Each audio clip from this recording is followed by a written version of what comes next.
প্রেম করে প্রিয় মানুষকে শুধু বিয়ে করতে পারাই পূর্ণতা না, বিয়ে করার পর ভালোবেসে মৃত্যু পর্যন্ত একসঙ্গে থাকতে পারাটাই হচ্ছে পূর্ণতা। পুরুষের সৌন্দর্য নারী আটকায় না, নারী আটকায় পুরুষের সুন্দর ব্যবহারে, দায়িত্বে এবং ভালোবাসায়।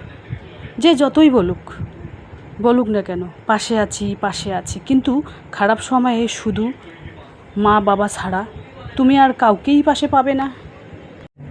গ্রামের এক গৃহিণীর রাতের রুটিন, গরমে টিনের ঘরের কাজকর্ম, টাকা ইনকামের 3টি সহজ টিপস।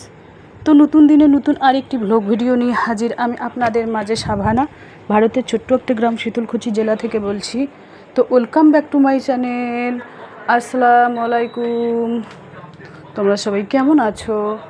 আমি আশা করি তোমরা সকলেই ভালো আছো। আলহামদুলিল্লাহ আমিও ভালো আছি, আর আমার পরিবার পরিজনদের নিয়ে আলহামদুলিল্লাহ আমি ভালোই আছি।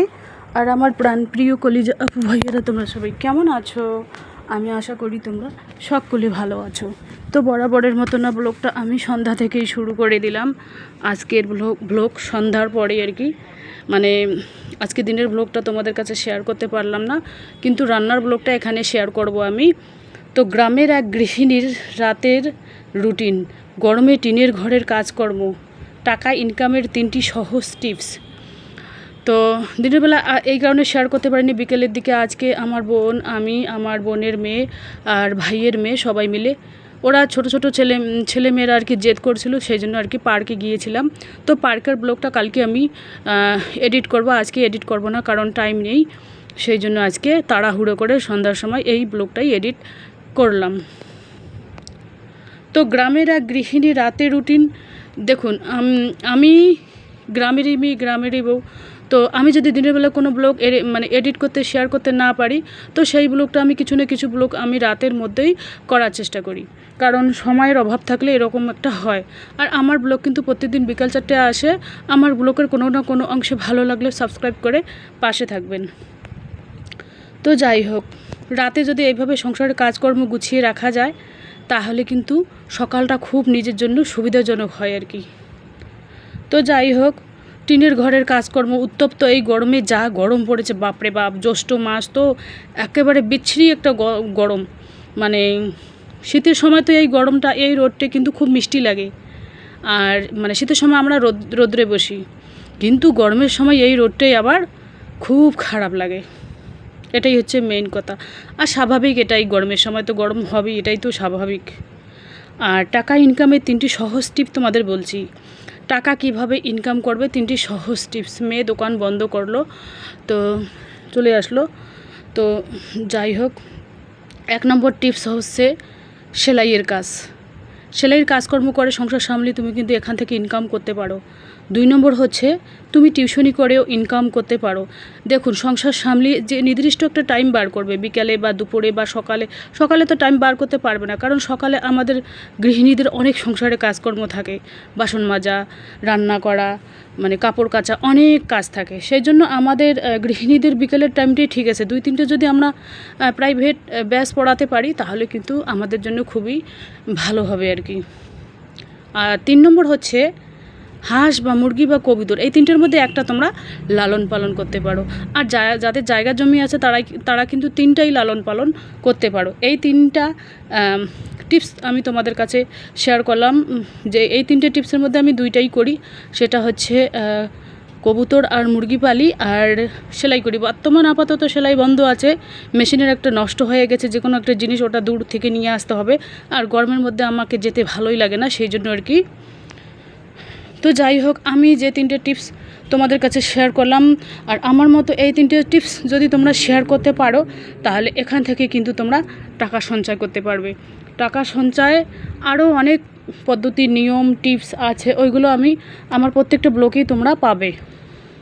দেখুন, টাকা থাকলে সবাই তোমাকে দাম দেবে, টাকা না থাকলে কেউ তোমাকে দাম দেবে না। টাকা যদি তোমার কাছে না থাকে, তাহলে নিজস্ব লোক গা ঘেঁষে বগল দিয়ে চলে যাবে, তবুও তোমাকে দেখবে না যে তুমি কেমন আছো, কি খেয়েছো। আর যদি তোমার কাছে টাকা থাকে, তাহলে দূরের লোকও এসে তোমার খোঁজ নেবে, কিরে কেমন আছিস, ভালো আছিস তো, চল চায়ের দোকানে যাই, চল মিষ্টির দোকানে যাই, এরকম একটা পরিস্থিতি। আর আমরা নারী, আমাদের স্বাবলম্বী হওয়া দরকার। 1 নম্বর, আমাদের নিজস্ব একটা ইনকাম থাকা উচিত। মাসে 500 হোক, 1000 হোক, 2000 হোক, আর 5000 হোক, নিজস্ব একটা যদি ইনকাম থাকে তাহলে কিন্তু আমরা ওখান থেকে ঘরের কিছু না কিছু জিনিস কিনতে পারি, নিজের শখের জিনিস কিনতে পারি। এটাই হচ্ছে স্বাভাবিক।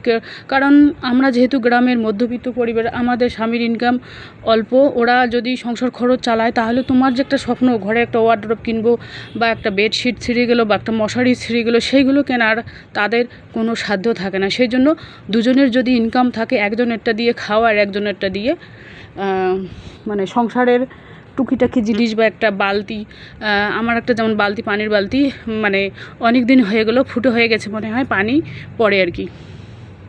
তো যাই হোক, কয়েকদিন চালাবো, যখন দেখবো বেশি করে পানি পড়তেছে তখন আর একটা কিনে নেব। তো আপাতত চলছে, চলুক। এটাই হচ্ছে মেন কথা, যেটা একেবারে সংসারে না নেই বলতেই চলে, সেটাই আমাদের কিনতে হবে। মানে অকেজো অপচয় থেকে আমাদের বিরত থাকতে হবে। কারণ ইনকাম, পৃথিবীর বুকে যাই হোক না কেন, সবচেয়ে কঠিন কাজ হচ্ছে টাকা ইনকামের কাজ। আর এই টাকা ইনকামের কাজ যদি আমরা করতে পারি তাহলে কিন্তু টাকাগুলো আমরা বুঝে শুনে খরচ করতে পারবো। এটাই হচ্ছে মেইন কথা। তো এবার আমি সাদামাটা টেবিলটা একটু মোছামুছি করে নেব। আর কালকে একটা খুব ইন্টারেস্টিং ব্লগ হতে চলেছে, যেহেতু আমার ঘরে কালকে মেহমান আসবে। আর আমার বোন যদি আসে আমাদের বাসায়, তো সন্ধ্যায় আসবে, নাহলে বিকেলে আসবে। দিনের বেলা ওর টাইম পায় না, যেহেতু ওরা টাউনে থাকে। ওরা ঘুম থেকে উঠেই ঘুমায় মনে হয় রাত 12টা 1টার সময়, আর ঘুম থেকে ওঠে কটার সময় জানো? ওই 10টা, 11টা, 9টা এরকম। আর আমরা যেহেতু গ্রামের লোক, আমাদের অভ্যাস আছে আর কি, কটার সময় ঘুমাবো, কটার সময় উঠবো। তো মুড়ির যে এই পুটলিটা দেখতে পাচ্ছেন, 4-5 দিন থেকে এখান থেকে ওখানে রাখা হচ্ছে, কিন্তু ড্রামের মধ্যে ঢালবো, সেই ঢালার টাইমটা হচ্ছিল না। তো ভাবলাম যে তোমাদের সামনে শেয়ার করি। তো যাই হোক, এই জামাটাই পরে গিয়েছিলাম আর কি পার্কে। একটা রন্না ছিল আর কি সুতি, ওইটা নিয়ে গিয়েছিলাম, কারণ স্লেক জিনিসটা গরমের সময় খুব গরম লাগে আর কি। তো এবার আমি মুড়ির ড্রামটা একটু মোছামুছি করে পরিষ্কার করে নেব। আর যেহেতু আমাদের বাসা আর কি মেইন রোডের পাশে, সব সময় ধুলোবালি লেগে থাকে, ওই জন্য ক্যামেরার সামনে হোক আর অফ ক্যামেরায় হোক, একটু শুকনো নাকড়া দিয়ে আমি একবার হলো মোছামুছি করার চেষ্টা করি। তো ওই যে দেখুন, ভাত বসিয়ে দিয়েছি কড়াইয়ের মধ্যে, কারণ ওই কড়াইটা নিয়েছে আমার কাছে ইন্ডাকশানের জন্য। তো আমি তো ইন্ডাকশানে রান্না করি, আর ভাত রাইস কুকারে করি। খালি হাতে ধরেছি, ভাত মানে হাতটাতে গরম লাগছে। তো ভাত বসিয়ে দিয়ে ব্লগটা করতেছি। ব্লগটা হতে হতে আমার ভাতটা হয়ে যাবে আর কি। আমি বুদ্ধি খাটিয়ে কিন্তু কাজগুলো করি। এই যে দেখুন, ভাত এখনও হয়নি, আধ ফুটা হয়েছে। তো আজকে কি রান্না করব সেটাও তোমাদের কাছে শেয়ার করব। রাতেরটা শেয়ার করব না, সকালে কি রান্না করেছিলাম সেটাই আর কি শেয়ার করব। তো চলো, ব্লগটা দেখতেই থাকো, আশা করি খুবই ভালোই লাগবে। তো আমি কিন্তু যে কোনো কাজ করি না কেন, একটু বুদ্ধি খাটিয়ে করার চেষ্টা করি। আজকে রান্না হবে কি, আম খেয়েছি মুড়ি দিয়ে, এখানে ভাতে আলু সিদ্ধ করেছি, সকালে রান্নাটা আর কি। এখানে একটু মটন আছে, আজ আম খেয়েছি, আর এখানে আম আছে, আমার শ্বশুরের বাসার আম আর কি। আর এই যে দেখতে পাচ্ছেন, এখানে একটু খাসির মাংস আছে, আলু দিয়ে ঝোল করতেছে, আর কিছু করব না, দুটোই মাংস হবে আজকে, কোনো সবজিপাতি হবে না। কারণ যেহেতু আছে, বাসায় যেটা উপস্থিত থাকবে সেটাই তো খেতে হবে। আর ছেলেমেয়েরা মাছ মাংস থাকলে কিছুই খেতে চায় না। এই যে দেখুন, যা রোদ উঠেছে, জানালা দিয়ে একেবারে রোদের ঝলক পুরো বিছানার মধ্যে একেবারে এসেছে, ঘোলা ঘোলা হয়ে গেছে মানে এডিটের সময়। যাই হোক, চলো আজকের ব্লগ এ পর্যন্তই। ততক্ষণ তোমরা সবাই সুস্থ থাকো, সাবধানে থাকো। টাটা, আল্লাহ হাফেজ। আর গরমে বেশি বেশি পানি খাও। আর যাদের সর্দি টর্দি থাকে তারা কিন্তু ফ্রিজের পানি খাবে না, এমনি কলের পানি খাবা, কেনা পানিও খেতে পারো। আমি কিন্তু গরমের সময় ওই কলের পানি খাই, আর ঠান্ডার সময় আমি ফুটানো পানি খাই। কারণ ঠান্ডার সময় গরম পানি খেলে অসুবিধা হয় না, আর গরমের সময় গরম পানি খেলে ভালোই লাগে না। তো যাই হোক, আজকের ব্লগটা কীরকম লাগলো একটু কমেন্ট বক্সে লিখে দিও। তো জাস্ট এই যে দেখুন, মাংস রান্না হচ্ছে আর কি।